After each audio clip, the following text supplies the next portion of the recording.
Bonjour les amis, c'est Anne Guéquier. C'est avec beaucoup d'émotion que je vous annonce le lancement d'Objectif Métamorphose, le programme qui éveille la conscience.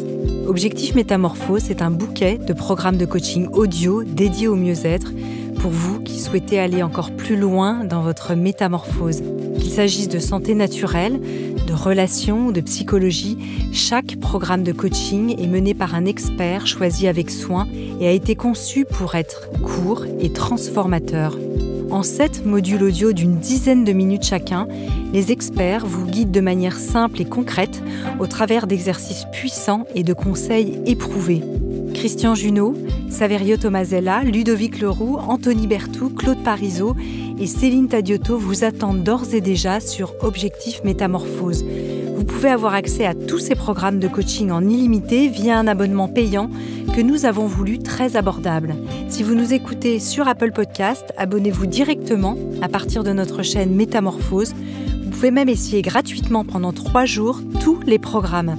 Et sinon, rendez-vous sur notre chaîne YouTube Métamorphose et cliquez sur le bouton Rejoindre sous une de nos vidéos ou à partir de la page d'accueil. J'ai vraiment hâte que vous découvriez les formidables programmes de coaching que nous vous avons préparés. À bientôt. Objectif Métamorphose, le programme qui éveille la conscience.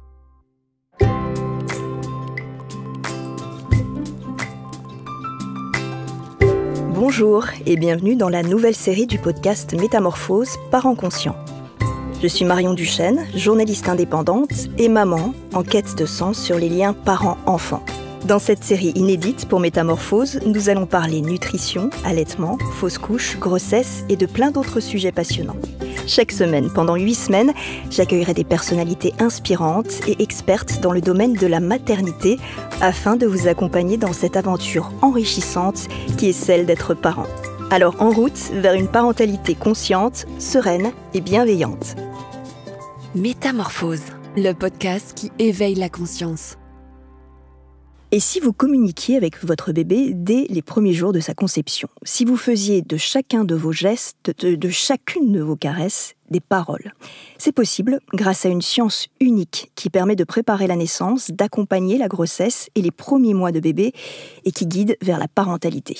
Elle permet aussi à l'enfant de se construire dans l'autonomie, la confiance et l'épanouissement. Mon invité dirait, comme le proverbe chinois, qu'elle permet de donner des racines et des ailes à son enfant. Médecin généraliste et psychothérapeute, elle a découvert l'aptonomie dans les années 80 avec son fondateur, Franz Wellmann. Elle n'a cessé depuis de s'y consacrer, créant des outils pédagogiques tout en accompagnant des enfants, des ados et des familles. Elle nous plonge dans l'aptonomie pré- et postnatale à travers un CD et un DVD parus chez Gallimard. Bonjour Catherine Dolto. Bonjour. Catherine, qu'est-ce qui se cache exactement derrière ce terme qui pour certains peut paraître barbare, mais qui est magnifique en fait, l'aptonomie? C'est la science de l'affectivité. Et du contact tactile. Alors qu'en fait, on peut donner de la sécurité affective même à distance. C'est une façon d'aborder les humains sans séparer le corps de l'esprit. C'est ce que tout le monde cherche dans le fond. Grâce à une connaissance du système nerveux sous-cortical, du système cortical et des équilibres dans chaque cellule, dans chaque muscle, etc. Donc, une fois qu'on sait utiliser l'affectif, Monsieur Wellmann a fait une découverte géniale. Il a compris que si on considère un être humain dans sa totalité, on pouvait rassembler dans un tout cohérent tout ce qui a trait aux sensations, perceptions, émotions, sentiments. Et cet ensemble, il a nommé l'affectif avec un grand A. Et l'œuvre de sa vie a été de décrire la phénoménalité de la rencontre humaine avec comme grille de lecture l'affectif. Ce qui donne un renouveau total de tous les métiers de soins et d'éducation. Parce que là, vous avez parlé de l'aptonomie pré- et postnatale, mais il y a une aptonomie pour la puériculture, pour simplement les patients hospitalisés, pour la fin de vie, et un travail apto-psychothérapeutique qui est absolument passionnant, que je pratique aussi. Alors, c'est un renouveau total, parce que quand on comprend que l'affectif est l'organisateur secret et constant du rapport corps-esprit, et qu'il est aussi le filtre qui, à chaque instant, filtre toutes les perceptions et les sensations qui nous arrivent de partout tout le temps. Ça a à voir avec le cerveau émotionnel, c'est un lien ou pas ? Oui, bien sûr. Ça, moi, je me méfie beaucoup du mot émotion, parce que tout le monde confond les émotions et les sentiments. C'est pour ça que j'ai fait un livre pour dire le contraire, qu'il ne faut surtout pas les confondre. Alors oui, c'est tout le système limbique, le sous-cortex, etc. Bien sûr, parce que dès que nous vivons une émotion, c'est-à-dire quelque chose qui nous alerte et qui nous dit « Attention, là, tu es très touché ». Après, de cette émotion, va sourdre un sentiment de peine, de joie, de colère. Certaines émotions restent très collées aux sentiments, comme la colère, mais pas toujours. Et donc, ce travail de percevoir l'émotion et de lui donner sens à travers le filtre affectif qui vient en partie de nos ancêtres et en partie, avec l'épigénétique, tout ça, et en partie des expériences que nous avons vécues, qui nous fabriquent. Nous sommes pleins d'expériences à partir desquelles nous avons construit un système de protection, de défense, de pensée, de manière d'entrer en relation avec les autres. Vous parlez de contact tactile. Est-ce que ça a à voir avec le toucher ou c'est quelque chose de différent ? Mais justement, on mélange aussi les deux. Mais bien sûr, tout le monde mélange tout, de toute façon. Le contact tactile, c'est une façon de dire que, contrairement au toucher qui peut concerner les objets, quand on rentre en contact avec un autre vivant, il se passe tout de suite une série d'échanges, de boucles de réactions entre l'approché et l'approchant, qui ont des effets très différents. Nous touchons les objets, mais nous entrons en contact avec les humains ou les animaux parfois. Alors en quoi l'aptonomie est-il un moyen de communiquer, d'entrer en contact tactile avec l'enfant, son bébé à venir, dès les premiers mois de grossesse ? Comment ça se passe ? N'oublions pas que l'enfant est dans une maison de muscles et que chaque émotion, chaque sentiment, chaque événement que vivent la mère et même le père, s'il est tout près, affecte l'enfant à travers des changements de tonus, des changements de goût du liquide amniotique. Une mère anxieuse n'a pas le même goût qu'une mère en sécurité. Et l'enfant, en fait, ce qu'on a découvert maintenant, ce qui est sans doute propre à l'humain, c'est qu'il y a une quête de sens qui est là très tôt. Alors, je voudrais dire tout de suite que les aptothérapeutes ne doivent pas être récupérés comme des gens opposés au droit à l'IVG. L'IVG, c'est toujours un drame, mais si une mère ne se sent pas capable et que ça se fait avant 12 semaines, nous n'avons rien à critiquer là-dessus. Pas ajouter de culpabilité à la culpabilité, peut-être. Voilà, parce que souvent, les gens, quand on commence à parler, n'écoutent plus parce qu'ils se disent « Oh, mais l'IVG n'est plus possible ». Il y a un grand pédopsychiatre, c'est Monsieur Jamet, qui dit « Le signe qu'on est plein de contradictions, c'est le fait qu'on est humain ». Enfin, plutôt, le fait d'être plein de contradictions, c'est le signe qu'on est un être humain. Donc, il faut assumer ces contradictions.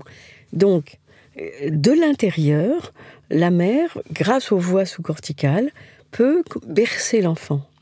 C'est-à-dire qu'elle peut l'inviter vers son cœur, si elle a un sentiment de tendresse. Elle peut l'inviter à se déplacer vers le père, vers la droite, vers la gauche, en arrière dans le fond du bassin, parce que dès qu'elle a un sentiment, tous les muscles, alors pas seulement l'utérus, mais tous les muscles qui sont autour, modifient leur tonus, et l'enfant est comme aspiré. Alors ça, elle n'a pas besoin de ses mains pour faire ça, ça se fait de l'intérieur. C'est ce qu'on utilise aussi pour lui ouvrir le chemin pendant la naissance. Mais ce qui est passionnant, c'est que l'enfant in utero, comme il guette tout ce qui fait signe, et il veut trouver du sens à tout, il apprend tout le temps. Et très vite, il sait presque avant sa mère où elle va l'inviter. L'enfant est poreux, et il a comme des grandes antennes qui dépassent de loin le giron maternel. Par exemple, quand on prépare l'accouchement, il y a une séance où on fait découvrir aux deux parents allongés comment on peut se sécuriser dans un espace. Bon. Et à la fin, on se promène dans la pièce avec un objet qui fait un petit bruit où on parle. Moi, j'ai un bâton de pluie parce que les enfants in utero, ils adorent les bâtons de pluie. Et l'enfant sait avant sa mère où je suis. Elles sont toujours stupéfiées. Est-ce que l'enfant, finalement, il écoute, il entend avec sa peau Oui, les vieux obstétriciens, autrefois, disaient la peau du fœtus est une grande oreille. Parce que, chez les humains, tout est vibratoire. Donc, au début, ils n'entendent pas jusqu'à autour du 6e mois de grossesse, mais ils perçoivent les vibrations, le cône vibratoire que fait une voix près du giron maternel, suffisamment forte. Si on parle comme ça ne marche pas, parce qu'il faut traverser les tissus, l'eau, etc. Alors ça, c'est très important, parce que la voix de la mère compte beaucoup. Il l'entend tout le temps. Mais la voix du père ou des coparents aussi. La voix du père, des frères, des sœurs, des autres membres de la famille, elle est très importante parce qu'elles arrivent, alors d'abord, elles font un effet sur sa maison de muscles. Quand la mère aime son compagnon, quand il arrive, tout se détend. Donc l'arrivée de papa, c'est déjà un vécu de changement de tonus, changement d'odeur, parce que le bébé joue tout le temps avec les parois. Donc déjà ça, et puis surtout, ça introduit la culture d'une chose tellement difficile chez les humains, se séparer, se retrouver. Vous voyez, c'est très difficile pour les petits quand on s'en va, et etc. Dieu sait qu'il y a des séparations à venir dans le monde de Alors, c'est l'humain. très intéressant, et c'est pour ça que dans une séance d'accompagnement, on donne toujours une grande attention au moment où on se détache. On dit un vrai au revoir, en redonnant à la mère la sensation de toute sa personne, etc. C'est très important. Et donc l'enfant apprend à repérer qu'il y a des gens qui s'en vont, qui reviennent, qui font partie de sa vie.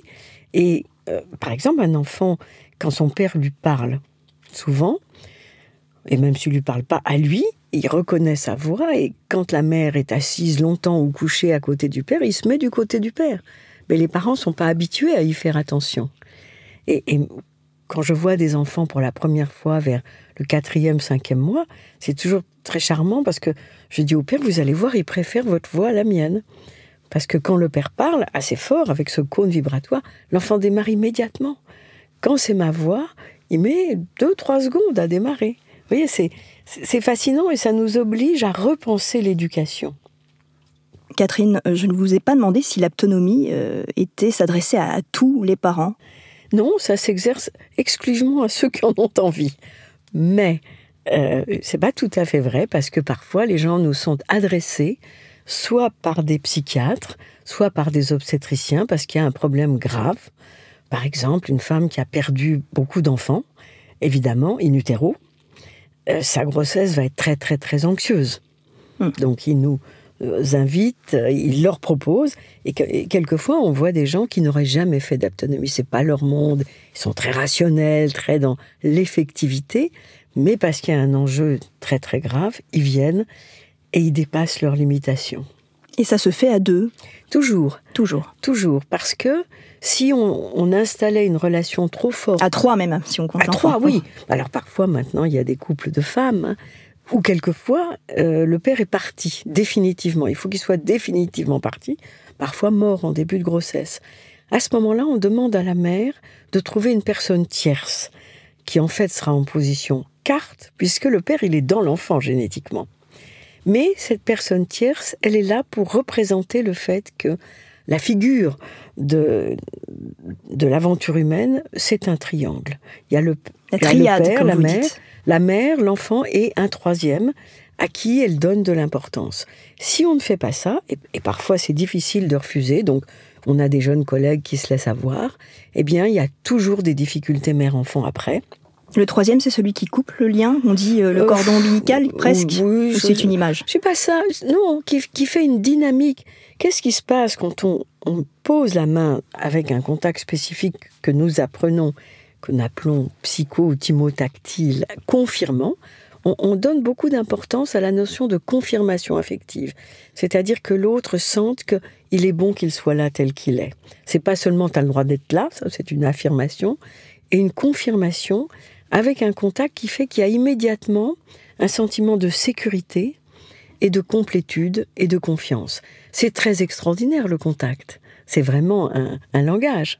Dans un monde où le contact et le corps et le rapport au corps Oui. est compliqué. Et puis très sexualisé.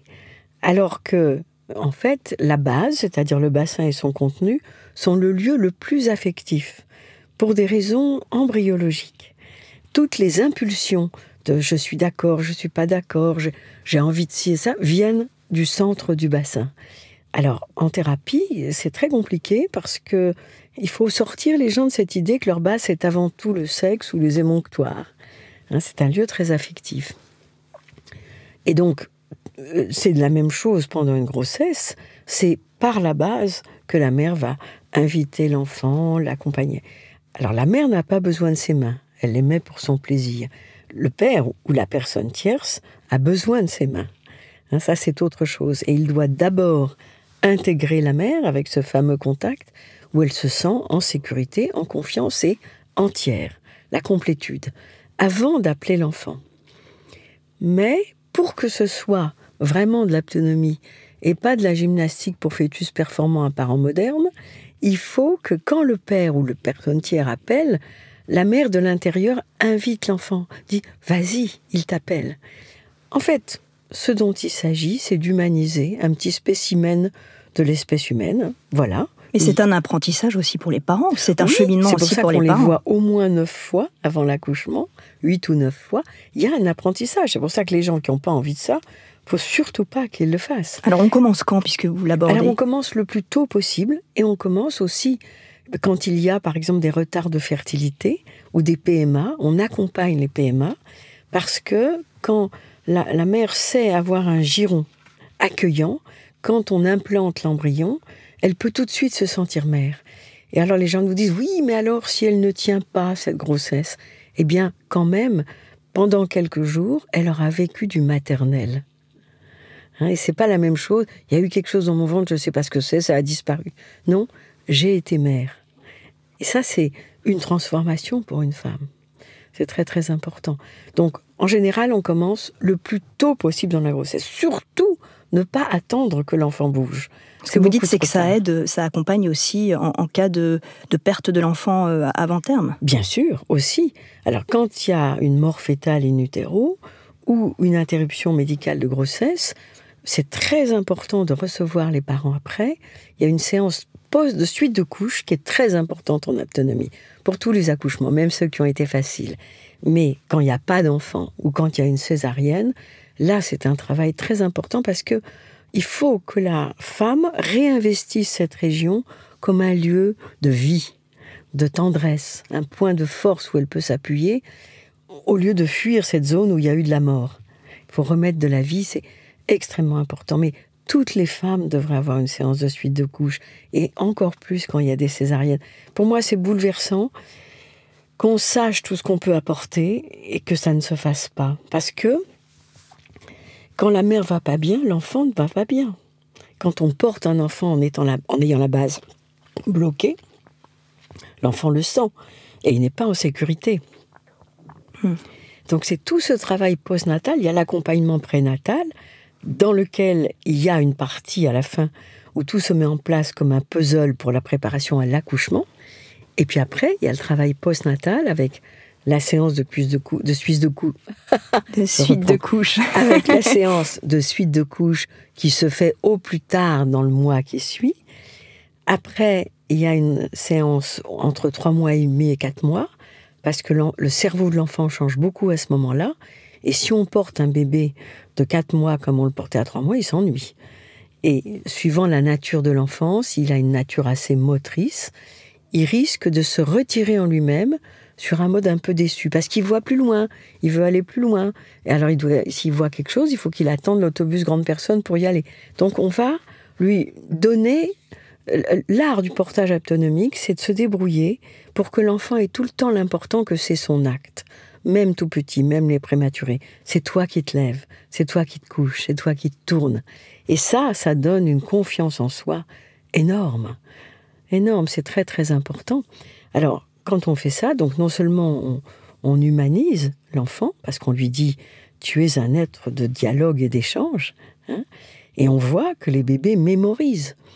Les bébés qui ont été bien accompagnés ont une intelligence, ils ont comme un cerveau qui aurait été jardiné par rapport à un autre qui serait resté en friche. C'est joliment dit. Donc, parce qu'en bougeant, ils frayent des circuits neuronaux. Tout geste nouveau est une nourriture pour l'intelligence au sens le plus large du terme. Voilà. Ce que j'entends, c'est que c'est un accompagnement de la parentalité aussi. Bien sûr. Ça fait grandir les parents, oui, ce que vous dites. Alors après, il y a une séance très importante que j'ai baptisée l'arriversaire, c'est-à-dire on voit les parents à la date anniversaire de la naissance de l'enfant. 9 mois s'il est né à terme, parce que pour les enfants, le calendrier grégorien, 12 mois, ils s'en fichent. Oui. Mais pour eux, comme les humains font des syndromes d'anniversaire, au 8e, 9e mois, s'il y a eu de la peur, etc., l'enfant se met à moins bien dormir, à pleurer plus souvent, à être en difficulté. Et là, s'il y a eu une naissance ou un accouchement difficile, parce que c'est pas la même chose, une femme peut accoucher très bien pendant que son enfant a très peur. C'est mon cas, c'est pour ça que je fais de l'aptonomie. À ce moment-là, cette séance, on pose l'enfant sur le giron et on voit ce qu'il dit. Ça a une valeur d'évacuation des traces non conscientes qui sont là, actives encore. Et la dernière séance, que j'ai baptisée la révolution bipédique. Ça y est, voilà. Il se lève. Alors, on se lève et on marche. On l'a fait 2 mois après la marche acquise, parce qu'il faut le temps que des traits de caractère nouveaux apparaissent. Parce que pour l'enfant, la marche, c'est une révolution sensorielle, donc sensuelle. C'est-à-dire le sensoriel qui passe le filtre de l'affectif. On ne garde pas toutes les sensations. Celles qu'on garde, c'est parce qu'elles ont du sens. C'est ça pour nous, le sensuel. Alors, en fonction de l'histoire de l'enfant, etc. Donc, quand l'enfant arrive à la bipédie, ça fait des mois qu'il se dit « quand je marcherai, je ferai tout ce que je veux, comme je veux, quand je veux, où je veux », parce que pour lui, le bipède est un être tout-puissant. Et il se sent beaucoup plus fort. Il reçoit des messages de sa musculature, de ses articulations. Il se sent puissant. Il sent plus les mêmes odeurs. Il n'entend plus les mêmes choses. Il n'a plus le même angle de vision. Donc, il y a une logique à ce moment-là à lui dire, maintenant que tu marches, peu à peu, ça va se faire jusqu'à 4 ans où il y a déjà des grands changements dans le cerveau, il va falloir que tu acceptes l'idée que pour vivre ensemble, le prix que payent tous les humains, et d'ailleurs tous les mammifères, c'est que personne ne fait ce qu'il veut, comme il veut, quand il veut, où il veut. Autonomie, oui, mais interdit aussi. Bien sûr, il faut contenir. Les enfants, surtout les enfants bien accompagnés... Cadrer ou contenir ? Contenir. Vous entendez, cadrer, il y a mais des justement, angles, les mots on se cogne dans les cadres. Dans le contient, on peut jouer, il y a une élasticité dans le contient. Tout est progressif chez les humains. Donc du jour au lendemain, un enfant ne peut pas. Donc, par exemple, on commence d'abord par lui faire remarquer les effets de ses actes, bien avant de lui demander de se taire, de faire moins de bruit, de ne pas courir dans les jambes de la vieille dame. On dit, tu vois, je crois que tu lui as fait peur. Tu vois, là, je crois que les gens, ils trouvent qu'on fait beaucoup de bruit. Tout petit. Puis après, on lui dit, bon, écoute, maintenant, tu es capable de faire moins de bruit. C'est-à-dire qu'on lui donne toutes les clés d'un monde adulte où, peu à peu, il prend conscience des effets de ses actes. L'éducation, c'est l'éducation du discernement et à travers le discernement de la conscience. C'est ça le projet de l'aptonomie, dans la sécurité affective. Pour nous, toute la psychopathologie des adultes et des enfants, et on a beaucoup d'adultes qui ont des gens qui ont des traumatismes de naissance ou des grands prématurés. Là, on a beaucoup de résultats. Et donc, il faut apprendre à jouer avec ça. C'est très complexe, un être humain, et tout se fait progressivement, en sachant qu'on ne peut pas manipuler la temporalité de l'autre. On peut avoir dit tout ce qu'il fallait, ça ne marche pas. Surtout si on ne l'a pas dit, en signifiant d'abord à l'enfant, par le regard, par la parole ou par le sourire, que ça n'a rien à voir avec le fait que je t'aime ou pas. Mais ça, c'est non. Et je te l'ai déjà dit. C'est tout un art de l'éducation contenante, mais et responsabilisante, plutôt que culpabilisante. Parce que la culpabilité, ça éteint les êtres. Tandis que la responsabilité, ça leur permet d'avoir un projet ça les et éveille. De se tirer vers le haut. Il faut toujours, le petit mammifère humain, même le grand, a toujours besoin de se tirer vers son humanité pour refaire des choix humains à chaque carrefour. Et ça commence très tôt.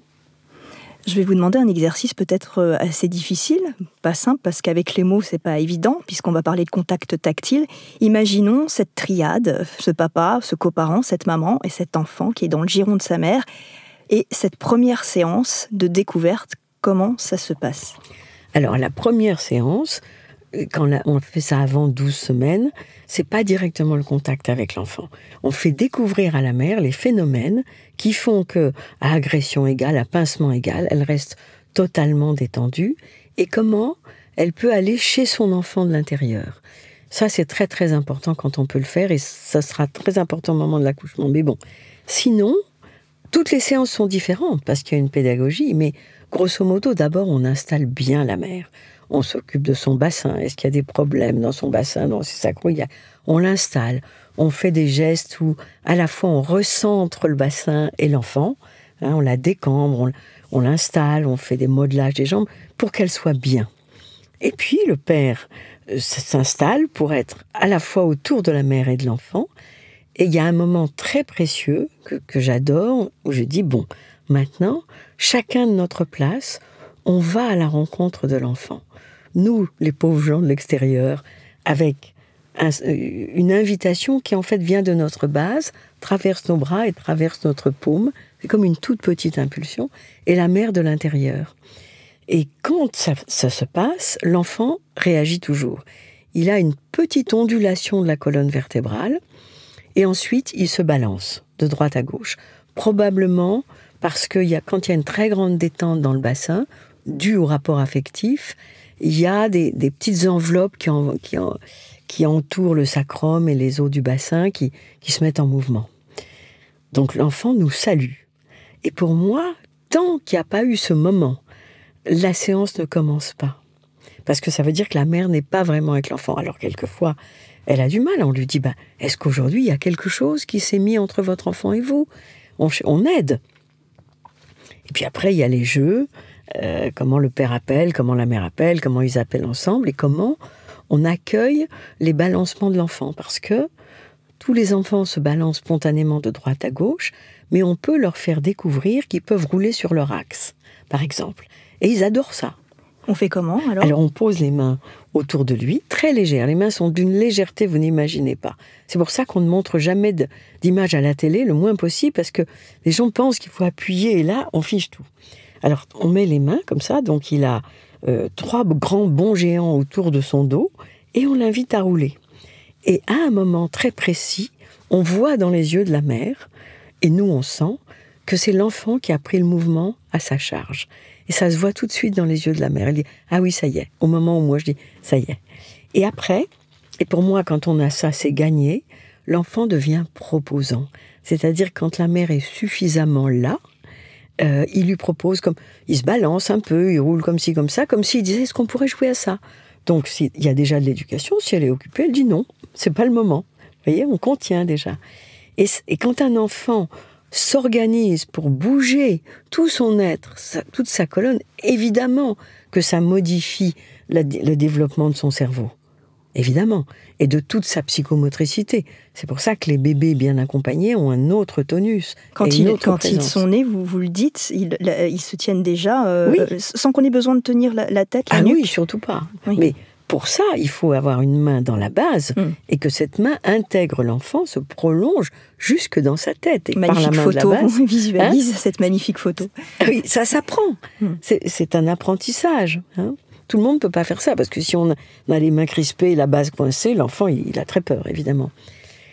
Mais bon, c'est un travail magnifique, et comme je suis âgée, je vois maintenant des gens que j'ai connus in utero. Soit ils reviennent parce qu'ils deviennent parents, soit comme ça, j'ai des nouvelles, ou quand ils ont un souci, ils reviennent nous voir. Ce ne sont pas les mêmes adultes que les autres adultes ? Non. Non. Ce sont des gens qui savent... Alors, c'est pour ça qu'il faut les contenir, parce qu'ils ont une énorme sécurité en eux, une énorme confiance en eux et dans les adultes, et quand ils s'opposent, ils peuvent être très puissants. Donc, si les parents sont là avant tout en demande d'amour, ça va mal. Et on se retrouve avec des enfants qui font régner la terreur avec la menace dégoupillée de leur colère potentielle dans la famille. Et donc, si on fait ça, on commence à la révolution bipédique, et si on est constant, ça fait des gens qui savent très bien ce qu'ils veulent pas, et, si j'ose dire, qui savent diriger leur vie. La sécurité affective donne accès à la sûreté de la conduite. Vous voyez, il faut toujours penser les deux en même temps. Et ça fait des gens qui mènent leur vie, qui ont une liberté intérieure. Alors après, ici, il y a des événements tragiques. Alors, quand les grossesses sont dramatiques, on commence à n'importe quel moment. Pour une grossesse normale, on ne commence jamais après le début du 7e mois, parce que c'est trop tard pour que toute la maturation des parents, etc. Mais s'il y a une urgence, que ce soit en salle de naissance ou parce qu'il y a des jumeaux, il y en a un qui est en train de mourir, que sais-je encore, n'importe quoi, ou parfois des gens qui ont découvert qu'il fallait faire une interruption médicale de grossesse et qui viennent nous voir en disant « Je sais que si je n'arrive pas à contacter mon enfant, je ne me remettrai pas de sa mort. » Vous voyez ? C'est comme tenir la main d'un enfant malade.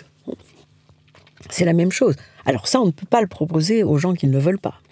Bien sûr. Vous parliez du rôle de ses mains, de ce contact. Est-ce que la parole doit accompagner le geste aussi ? Ah oui, la bien voix, sûr. Elle fait quoi, la voix, là-dedans ? Elle a quel La rôle ? voix, elle dit les mots.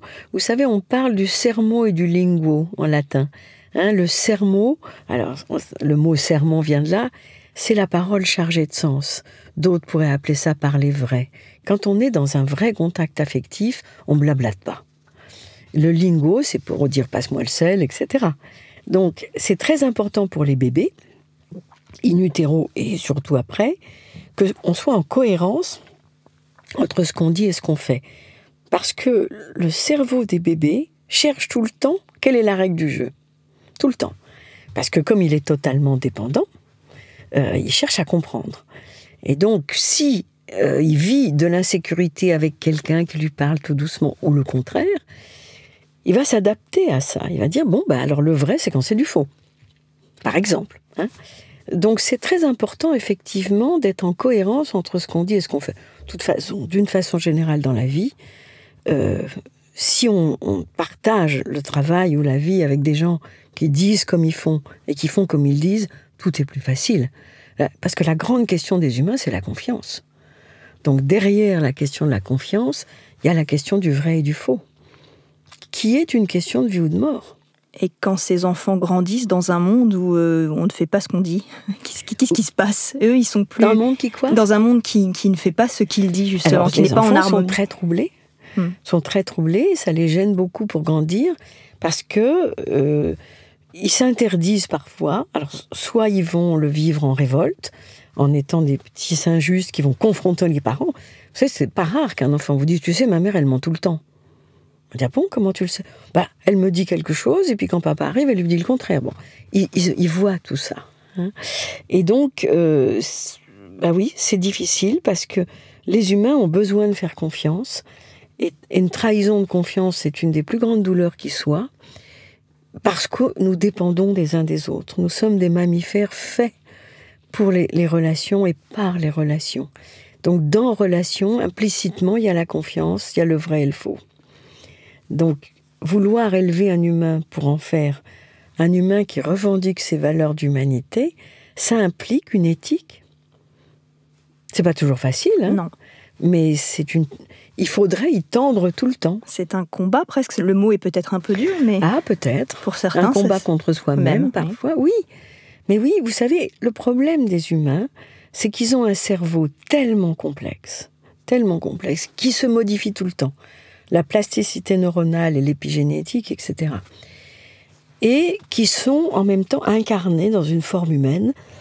Donc, avec ce gros cerveau très complexe et qui se remanie tout le temps, ils sont assignés à résidence dans une forme humaine dans laquelle ils sont incarnés, à leur conception, qu'elle leur plaise ou pas, il faut faire avec. Alors de nos jours, avec toutes les distorsions d'images, c'est très compliqué pour les jeunes. Et donc, le fait d'être incarné, c'est-à-dire que tout ça, ça se passe dans la chair, et que ce qu'on nous dit, on le ressent jusqu'au bout des petits orteils. Ce dialogue entre le corps et l'esprit, à travers l'affectif, est constant et très important. C'est là-dessus que M. Vellman, qui est l'inventeur de l'autonomie, a mis le doigt et nous a donné des outils pour travailler ça. Donc c'est très compliqué parce que quand les gens sont en insécurité, tout leur tonus à l'intérieur se tend, c'est-à-dire les muscles autour de chaque vaisseau sanguin se mettent en tension. Et dans le cerveau, il y a plein de vaisseaux sanguins. Donc le cerveau, il peut se figer. Si la base se fige, le cerveau se fige. Il y a un dialogue constant entre le bassin osseux et le crâne, et entre le contenu du bassin et le cerveau, via ce qu'on appelle maintenant le système nerveux entérique, qui est tous ces neurones qui envoient beaucoup de neurotransmetteurs dans le tube digestif. Si on comprend ce dialogue constant entre la tête et la base, et que si on sait le travailler, on a une clé formidable pour aider les humains. On a parlé de la toute première séance. Comment se passe la toute dernière séance ? Alors, la toute dernière séance se passe avec des poupées. Parce que, alors d'abord, je dis toujours à l'enfant, tu sais, c'est la dernière fois qu'on ne se voit pas. Ça va être formidable de se voir. Et on explique en montrant aux parents, avec des poupées, comment on porte d'une façon qui donne sécurité et confiance à l'enfant. Ça, c'est très, très important. Et aussi, on accorde une grande attention, quand c'est possible, à ce qui se passe à l'accueil de l'enfant. Si on peut, quand on peut, pas toujours possible, quand tout se passe bien, d'abord, on dit aux mères, ne vous laissez pas séduire par quelqu'un qui vous dit « attrapez votre enfant, c'est le vôtre », parce que si elle se penche et qu'elle l'attrape, elle va le prendre sous les bras, sous la cage thoracique. Or, un bébé, c'est glissant. Et donc, elle va serrer. Donc, au moment où il doit déployer sa colonne, hop, il est serré, prisonnier. C'est une fausse bonne idée. Parce que le cerveau de l'enfant fait des ondes lentes, sa tête est anesthésiée, il est groggy. Au moment de la sortie, juste le temps qu'on le pose sur le ventre. Et surtout, on montre au père que s'il peut être le premier qui va séparer la mère de l'enfant, en lui faisant vivre cette énorme émotion esthétique, cette expérience esthétique de la verticalité, sans eau et sans enveloppe, en regardant sa mère. Ça, c'est un moment énormément important, fondateur. Et ensuite, alors il peut le présenter à la sage-femme, à l'obstétricien, à lui. Le problème, c'est le froid, s'il fait froid, parce que le bébé, il vient de 37,2. Et après, on le repose sur le giron maternel. Et comme ça, il a rangé dans ce que j'appelle son expérience OTEC, l'expérience de séparation et de sécurité, et de retour en sécurité, en retrouvant sa triade prénatale. Parce que le grand drame des bébés, c'est la continuité entre le fœtus qu'ils étaient et le nouveau-né qu'ils sont. Il y a une proto-identité fœtale qui est sensuelle et sensorielle, et la naissance est un bouleversement énorme, et la question de l'enfant, c'est « est-ce que je suis toujours bien moi ?» Et donc, si la santé des uns et des autres le permet, si l'enfant dans les bras des parents peut faire son petit inventaire de tout ce qu'il n'y a plus, il y a beaucoup de choses qui ne sont plus là, l'eau, le placenta, le cordon, les parois, etc. Mais qu'est-ce qu'il y a de mon monde d'avant ? C'est les parents.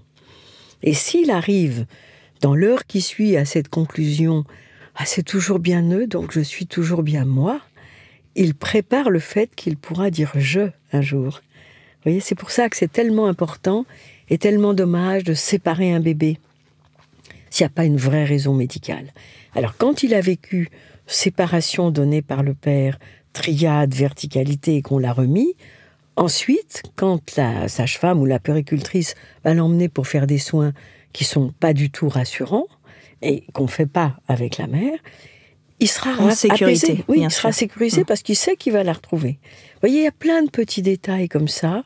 Si on comprend vraiment ce que c'est qu'un bébé, un nouveau-né, et un tout petit, eh bien, si on comprend ça, on est un peu bouleversé par la société actuelle. C'est sûr, mais si cet idéal n'arrive pas, Catherine, vous savez, est-ce qu'après, cette sécurité, il la retrouve ? Oui, c'est rattrapable. Tout est rattrapable chez les humains, mais c'est vrai que plus on le fait tôt, plus on est dans la prévention, mieux c'est. Mais par exemple, nous, on reçoit souvent des enfants qui ont eu des naissances tragiques et qui sont éteints complètement. Et il suffit, alors en étant très proche de la mère, parfois dans les bras, ça dépend de l'âge, de leur raconter leur naissance de leur point de vue. On lit le récit de l'accouchement et on dit, tu vois, ça veut dire que toi, tu avais peur, tu t'es dit, mais je vais jamais y arriver. Alors que tu sentais qu'il fallait que tu naisses, sinon tu allais mourir, puis ton cœur baissait, tu avais très peur. Tu as été très très courageux, parce que tu sais, là, Superman à côté, c'est rien. Et on voit l'enfant qui se redresse, et qui regarde sa mère, lui, tu m'avais jamais dit ça. Tu savais que tu étais né par césarienne ou n'importe quoi, que tu avais été. Mais il savait pas ce que c'est que d'être enfermé dans une couveuse, etc. Donc quand on lui décrit tout ça, eh bien, il peut endosser son histoire et devenir le héros d'une épopée. Et ça se fait en 45 minutes. C'est le cas aussi pour la maman, en postpartum. L'autonomie peut l'aider, peut l'accompagner. Énormément. Aussi après la chirurgie urogénitale. Oui, bien sûr, parce que la naissance, l'accouchement plutôt, c'est un événement assez violent. Pas toujours, mais souvent. Et les femmes sont vraiment touchées dans leur être. Et donc, c'est très important qu'elles retrouvent leur complétude. qu'elles soient plus coupées en deux s'il y a eu une césarienne, qu'elles se réapproprient leur base, etc. C'est très très important pour la suite, pour le périnée, d'une part, qui est quand même très important, mais pour la vie affective. Comment porter son enfant, ça on l'a vu, ça peut aider, ça peut accompagner. Parler, bien sûr. sur le giron, par exemple. Moi, j'ai été formée avant à la psychothérapie où on avait l'enfant à côté et on parlait. Mais si on le met, même à 2 ans, 3 ans, dans les bras de la mère avec le père à côté, le récit a une force beaucoup plus grande. Quelle prise en charge aujourd'hui de l'aptonomie? Ça me fait penser à ça aussi, parce que du coup, cet accompagnement, il est pris en charge, là, concrètement? Là, vous touchez un point très sensible, parce que récemment, le Conseil national de l'ordre des médecins a émis des doutes là-dessus. Jusqu'à présent, ça peut être pris en charge comme préparation à l'accouchement. Donc les 8 séances. Les 8 séances, on a droit à 8 séances de préparation à l'accouchement. Bon, et les obstétriciens ou les médecins peuvent signer une feuille, etc. Et puis, si c'est pas possible et si les gens sont vraiment... on fait des prix très très bas, on se débrouille. Vous voyez, il y a toujours moyen. Mais bon, nous allons rencontrer le Conseil national de l'ordre bientôt pour évoquer ça. Donc ça, c'est un chantier, on en reparlera peut-être avec Catherine Dolto. Oui. On a évoqué la sécurité de l'enfant, cette autonomie, mais il y a un mot qui revient aussi très souvent et qui est essentiel, c'est la joie. Ah oui, ça c'est très important. Alors oui, une des choses que l'aptonomie dit, alors on utilise, parce que M. Velman était néerlandais, un mot anglo-saxon qui est absolument intraduisible en français, qui est la lust. Parce qu'en français, on appelle ça le plaisir. Mais en vérité, c'est le plaisir, bien sûr, le bien-être, mais aussi la joie et une dynamique. C'est comme un vecteur, la lust. Et ça, c'est très important. Ce que dit l'aptonomie, c'est qu'un enfant, pour déployer tous les possibles qui sont en lui, a besoin de moments de lust partagés. On parle toujours des événements, souvent des événements importants, à propos des traumatismes. Mais on n'a pas l'habitude de parler du bon vécu, du bon partagé, comme des événements importants qui jalonnent la construction de l'enfant. Oui, c'est comme s'il y avait aussi que des petites joies et jamais de grandes joies. Il y a de grandes joies. Bien sûr. Il y a de grandes joies. Le simple fait de se sentir totalement vivant, totalement incarné, jusqu'au bout des doigts, jusqu'au bout de la tête, ça donne de la joie, même quand la vie est très dure. Comment s'est passée, Catherine, votre rencontre avec Franz Bellmann? Il vous reste aussi... C'était un moment de joie aussi, puisqu'on évoque la joie. Oui. Parce que moi, je ne savais pas ce que je cherchais, mais j'ai commencé mes études de médecine avec l'idée fixe de la question de la trajectoire et de la continuité dans la trajectoire, et en particulier de la continuité prénatale, postnatale. Mais je ne savais pas pourquoi. Quand j'ai rencontré Franz... Et alors moi, ma mère avait eu un accouchement absolument formidable, qui donnait un récit... merveilleux, etc. On disait en passant comme ça que j'avais été un peu coincée. Ça se passait dans un vieux manoir breton avec un accoucheur de génie. Il t'a replacé, c'était rien du tout, c'était mignon, tu tenais ta joue après pendant 3 jours. Bon, après, tu as refusé tel lait, tu as fait une toxicose. Mais enfin bon, tout ça était léger et facile. Et moi, je gardais des symptômes qui étaient soit des rêves, ou des cauchemars où je me réveillais en cherchant une issue parce qu'on m'avait enfermée, sans faire exprès, sans le savoir, au 20e grenier ou à la 20e cave. Ou bien, parfois, quand j'ai été en danger, à un moment, je laissais faire. Et je me disais, il y a une petite voix, mais ça est arrivé à cheval, en voiture, tu te rends compte que là, tu t'en remets au destin? Et je me disais, oui. Je me rends compte. Et je ne comprenais pas ces rêves et ces réveils. Quelquefois, j'étais réveillée par mes cris. Et j'avais fait 2 longues tranches de psychanalyse, ça ne donnait rien. Et j'ai eu la chance de participer à un groupe de recherche très, très pionnier qui s'appelait le GREN, le groupe de recherche et d'études du nouveau-né, où un jour, on nous a amené Franz Bellmann. Et ça, j'ai trouvé ça génial. Et lui, il voulait prendre sa retraite. Et donc, il a dit, pas question, on était 2, Bernard et moi, on dit, pas question, on veut être formé. Alors, on l'a tanné, on a fait le siège. Et finalement, il a accepté, je pense, sans savoir dans quoi il s'engageait.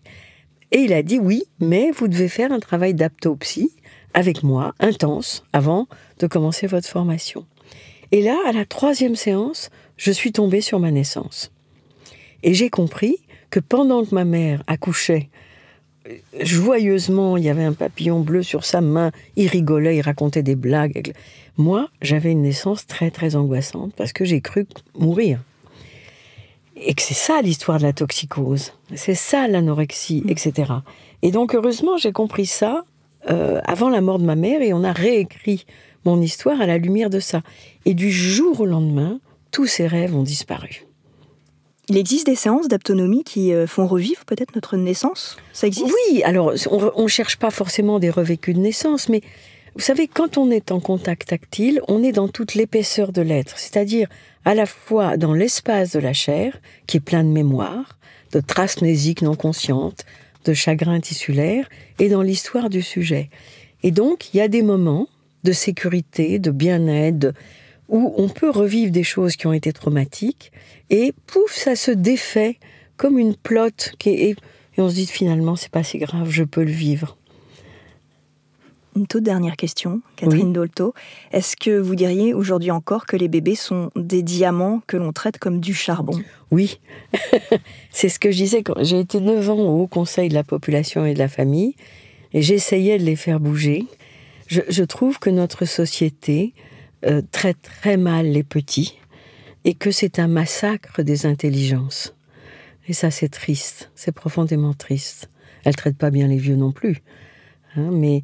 Oui, je dirais ça. Alors, finalement, quand j'étais au conseil, l'argument le plus frappant que j'avais trouvé, c'était « quand vous serez vieux, c'est eux qui géreront vos EHPAD. Et ils vous le rendront. » Mais il existe quand même des lumières, comme ces pratiques et cette science. Bien sûr. Heureusement, il y a des lumières. Mais il y a, en ce moment, un peu de scientisme qui voudrait que tout ce qu'on fait en médecine soit randomisé avec 3000 cas et puis 3000 placebos, etc. Et ça n'est pas possible pour tout. La médecine n'est pas une science. C'est un art dans lequel il y a des connaissances scientifiques très importantes et des connaissances et des expériences. Mais tout ne peut pas être prouvé et randomisé comme ça. C'est ça le problème, parce qu'on ne pratique plus la clinique. Les jeunes médecins n'examinent plus les patients. Ils font des radios, ils font des scanners, etc. Ils ne savent plus contacter. Or, la clinique a été quand même la façon dont la médecine a été créée pendant des siècles. Et il ne faut pas l'oublier. Il y a des choses qui sont évidentes cliniquement. Pourquoi est-ce qu'on les refuse ? Alors, c'est en train de changer. Il y a beaucoup de mouvements qui montrent que ça va changer, ça.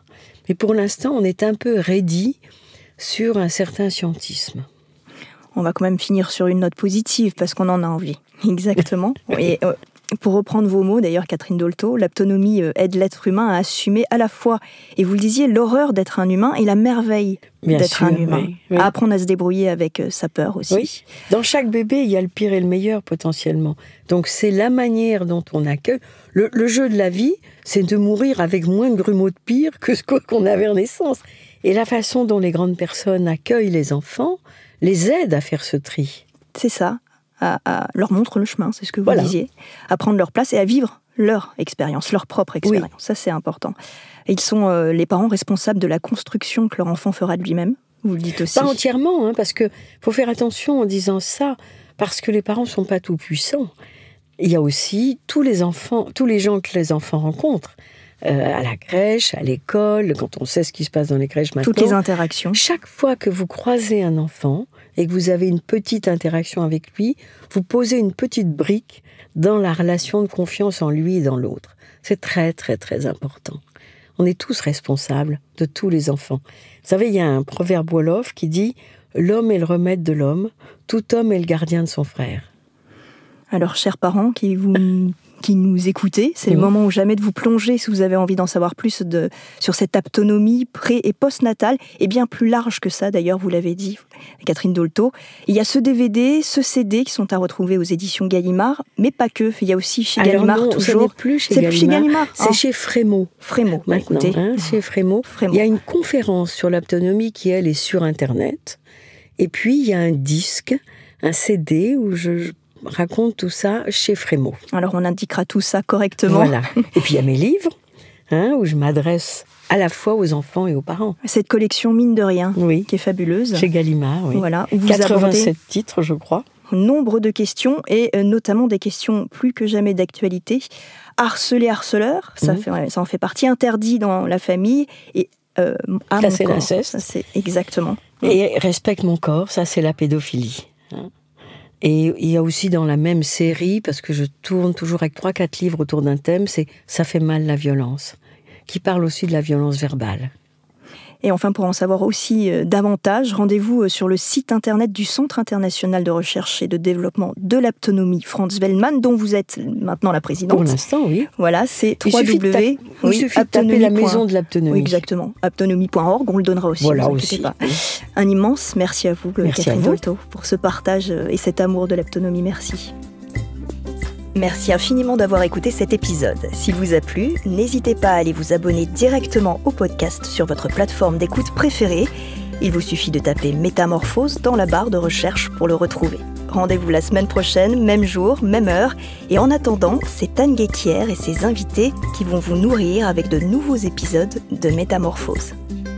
Si vous avez aimé ce podcast, n'hésitez pas à lui donner 5 étoiles sur Podcast Addict et surtout abonnez-vous gratuitement sur votre plateforme préférée pour ne manquer aucun épisode. Découvrez mes invités en avant-première sur Instagram à l'adresse Métamorphose Podcast et abonnez-vous aussi gratuitement dès maintenant à la newsletter Métamorphose pour être au courant de nos conférences, ateliers et de nos dernières actualités. Pour ça, rendez-vous sur notre nouveau site www.métamorphosepodcast.com. Métamorphose, le podcast qui éveille la conscience. Par Anne Guéquière, tous les lundis et jeudis, dès 7h.